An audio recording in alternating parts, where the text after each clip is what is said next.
You try your little tenderness.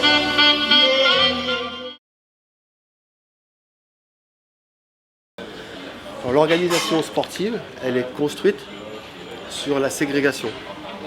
Les hommes d'un côté et les femmes de l'autre. C'est réglementaire. C'est un règlement qui est construit pour permettre la classification, la hiérarchie. Et donc ça, c'est très difficile à changer dans le sport fédéral. Dans le sport fédéral, le sport olympique, c'est très difficile parce que l'ensemble du système sportif est organisé là-dessus. En revanche, on peut le changer si on est sur d'autres registres. On peut le changer en créant des rencontres non affiliées aux fédérations, mais qui vont permettre de jouer ensemble, de faire des équipes mixtes par exemple. Les fédérations elles-mêmes commencent à intégrer des pratiques mixtes, avec donc des filles et des garçons mélangés, mais ça reste très marginal encore. Donc il est possible qu'on voit se développer dans les fédérations des pratiques mixtes, mais il y aura toujours une hiérarchie entre les équipes d'hommes, les équipes mixtes et les équipes de femmes, avec la référence qui reste les équipes masculines. Do you think the potential spaces are open for non-binary people, for transgender people in sports?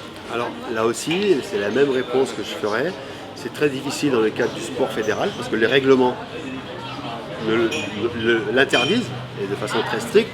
Et ce qui pose problème, c'est justement les personnes non binaires qui sont dans l'entre-deux. Parce que comme le sport demande une classification, c'est ou mâle ou femelle, ou homme ou femme, les personnes intersexes, les personnes qui ne sont pas binaires, les personnes qui sont... elles posent problème. Et on ne sait pas où les mettre. Parce que ça renvoie en fait à une perception du corps, donc, qui renvoie à une donnée naturelle qui ferait que nous serions tous des hommes ou des femmes, des mâles ou des femelles. Or, la nature fait qu'il y a aussi des gens qui ne sont ni hommes ni femmes, ou à la fois hommes et femmes. Et ça, c'est très difficile parce que ça interroge complètement la catégorie sportive qui se construit sur la hiérarchie, justement. Et autant une femme pourrait aller chez les hommes, on considérerait qu'elle ne gagnerait pas, mais c'est pas trop grave, mais qu'on accepterait plus difficilement qu'un homme aille chez les femmes, parce qu'on part du principe qu'il va être avantagé en tant qu'homme. Donc ça, en fait, ces questions, elles sont intéressantes parce qu'elles interrogent tout le fonctionnement du système sportif fédéral. Do you think that LGBTIQ tournaments could be a nice place to make changement, to experiment, to try to be more inclusive? And how? What is the procedure? How can we make it? Alors, je suis sûr que ce sont des lieux d'expérimentation. Ce sont des lieux où on peut tout tenter, on peut tout faire, à condition de vouloir le faire. Mais on peut le faire.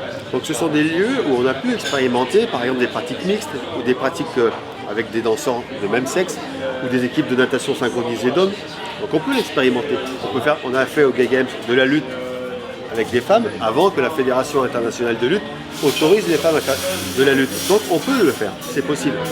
Mais ça ne va pas de soi. Ça doit être travaillé, ça doit être tenté. On doit dire, écoutez, on va faire une équipe, mais on ne demande pas aux gens, on demande pas dans quelle catégorie vous voulez être.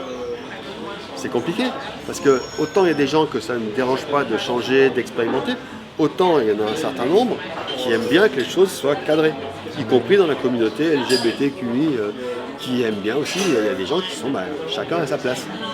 Et ça, c'est donc une tension qu'il y a. On peut expérimenter, mais jusqu'où? Et qui expérimente? Et qu'est-ce qu'on va garder de l'expérimentation?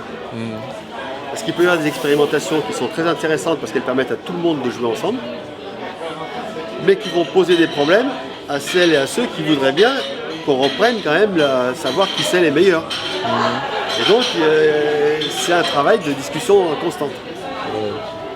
Thank you very much. Merci.